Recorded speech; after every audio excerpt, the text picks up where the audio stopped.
Hey y'all, hey. So it's been a minute since I've been on this app, actually giving my own commentary, but I just had to jump on here to talk to my ladies real quick and to tell you that if you haven't already, baby, divest. You need to divest. You need to divest. I wanted to tell you that and share a little piece of story time as to why I say that. So, how about the tire on my car blew out on the highway last week, like a week ago, right? Blew out on the highway. I was on my way to somewhere. All of a sudden, it starts sounding like I'm on an airplane. I'd had this problem tire that I kept having to put air in because I think I rolled over something, a nail, a tag, something.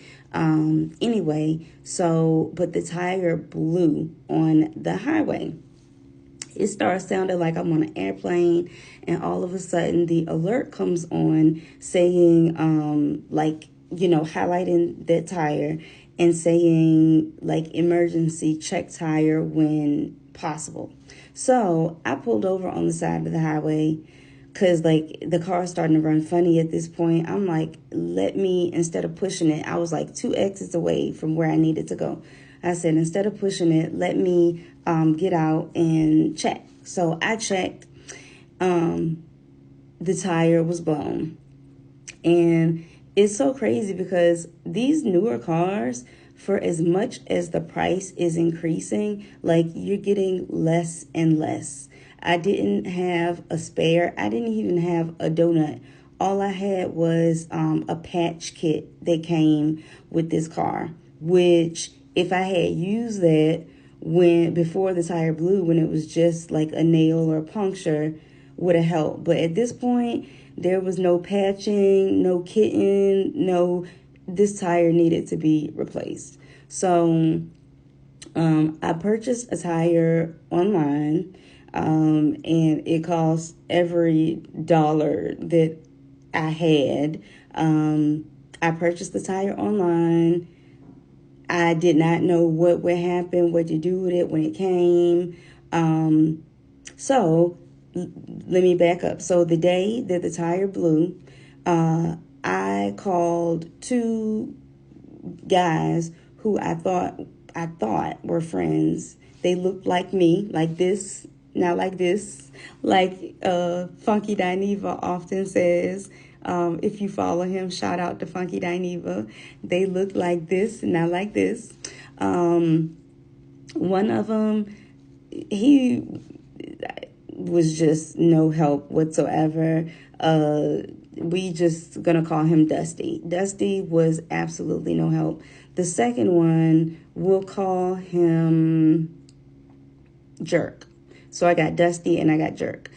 Jerk owns a roadside assistance company. So I called Jerk and I tell him the situation. I'm like, listen, I am stranded on the side of the highway. I was trying not to call roadside assistance because I had called them enough times in the past, and eventually they start to like bill you if you use the roadside assistance too much. So anyway, so I called Jerk. I tell him the situation. I'm like, look, I'm stranded on the side of the highway. Me as a woman, I ask him, will you please come help me? He says that he will. Y'all, he never does. He never shows up. He never comes. He leaves me hanging. And not only that, and he kept saying he was coming. Like, because at first he was like, yeah, I'm coming. Give me 30 to 45 minutes. So like an hour and a half later, I check in. I'm like, hey, are you still coming? He's like, I said I was. I'm like, okay. I wait another hour. I try to call him back. My calls are going directly to voicemail. I tried to call a couple times. Basically, he blocked me. So not only did he lie and say he was coming, and he never did, he stood me up, but he blocked me. So I ended up having to call roadside assistance. They sent a flatbed tow truck out because, like I said, this tire was damaged. It was no rolling it back to the house. No, like I needed a flatbed tow truck. So they sent one. So I get back to the house. I ordered the tire. I'm like, okay, what am I going to do when it comes in? Because I have no idea. I literally just jump in the car and drive. I put gas in it every few thousand miles, change the oil. That's the extent that I know about cars. I might know how to check the oil. I might not even be able to do that. Anyway, so somebody I know suggested this website where you can connect with like people who live around you. So I did. And, I created my profile. I put a little pic up, to show one of the days that I was looking good. I'm not like all done up or anything today. But, I put a profile pic so that people would like see that, I'm friendly, not threatening, whatever. And this Latino guy responded and said that he would help me. Now, I'm so used to being disappointed. I'm thinking somewhere between now and the arrival of the tire, he's probably going to go ghost or something. He did not. He, the whole time, stayed in communication with me the day the tire arrived, which was actually yesterday. I let him know it was here. This man came out after a full day of work. And mind you, he looked more like this and not like this. He came out just like he said he would after a full day of work. This man took my old tire off. He took it to the shop so that they could put it on the rim because I didn't even know that needed to be done. He did that. He paid for the tire shop to put the new tire on the rim. He paid for it, didn't ask or expect a single dime from me.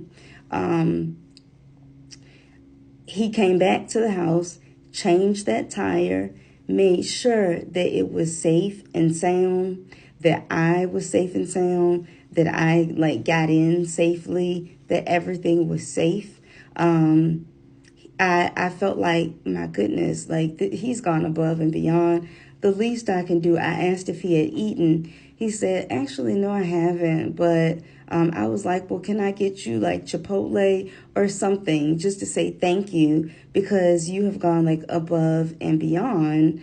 And I knew that the previous guy that I had asked who owned a roadside assistance company stood me up, left me for dead. He declined. He would not accept anything that had to do with money, nothing. He would not accept it from me. So I thanked him. He didn't make me feel uncomfortable. He didn't try to blackmail me into anything physical. He literally just helped me and he left. And shortly after he left, he texted me, was very polite, such a gentleman, told me that it was nice to meet me, and that he would love to take me out if I was interested. He wasted no time. And he was fine. And I didn't mention that at the beginning, but he was fine. So I was a little excited to get that text message. So, I was like, actually, yeah, I would like that. What you have in mind. He asked me, he said, well, actually, because he kind of is on call, he said, I know it's short notice. Would you be available tomorrow? I have to, work pretty much all day, but I'd love to see you before I go into work. Maybe I can take you to breakfast. So that's what he did. We went to breakfast. It was wonderful. The conversation was great. But this is a man that showed up, that kept his word, that was chivalrous, who paid. Meanwhile, the dusty that I called, who I thought was my friend, couldn't help, didn't check to make sure I got back home okay. And like I said, Jerk, who has a roadside assistance company, stood me up and literally left me for dead. Women, diverse. If you haven't already, expand your dating portfolio or considerations, whatever, divest.